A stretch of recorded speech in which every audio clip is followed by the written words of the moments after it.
Honor Magic 8 Pro bakal gegarkan market smartphone fotografi. Kenapa? Mes ni aku ajar, mes ni aku share sikit. Kenapa? First kali, korang kena tahu pasal specs kamera ultra night dia dulu. 50 megapiksel ultra night main kamera dan juga 200 megapiksel ultra night telefoto punya kamera.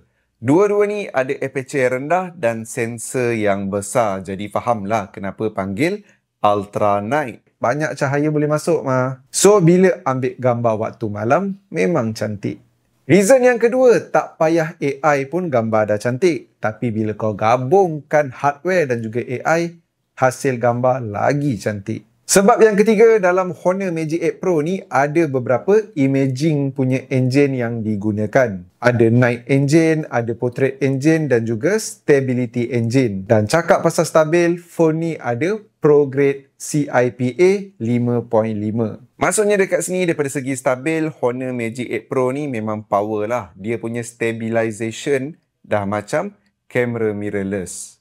Keempat, kamera telefoto dia punya zoom memang pergi babe. Boleh zoom sampai 100 kali zoom. Paling jauh pun kalau dah ada AI, auto jelas. Setakat ni aku rasa tak ada lagi smartphone yang boleh beat zoom dekat Honor Magic 8 Pro ni. Dan last kali, Honor Magic 8 Pro ni dipilih sebagai fotografi equipment untuk Visit Malaysia 2026. Dalam masa yang sama, official partner mobile fotografi untuk Gegar Vaganza 2025.